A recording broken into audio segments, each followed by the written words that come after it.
Next trick we're going to show you is called double iron whip.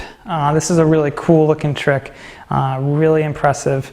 It looks like this. What you do, again, ready to throw the yo-yo, it comes over your hand onto the two strings like that. And what's going to happen from here is you're going to whip the string around. The string's going to go once around the yo-yo and then come back around and whip it in midair. Let me show you what it looks like in real speed real quick. So I come up, I land it on like that, and whip it around like so. So to do this, you can notice as it hits the string, my hand comes around the yo-yo once, and then this loop's created, and that's what whips the string like that. You want to make a really good hit. As the yo-yo is coming and hitting those two strings, really make a good impact so that you can grab that string and whip it around.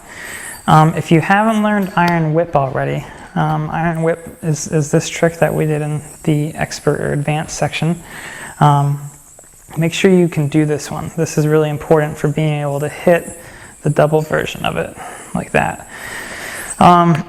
Another trick to this is as it's coming around, you still want to have your hands lined up. You still want that pointer finger there, so as the yo-yo is coming around, you can guide it right into it. It's fast, it's really quick, but with a little practice, it is a trick that you can hit pretty often, just like so. One more time. That's double iron whip.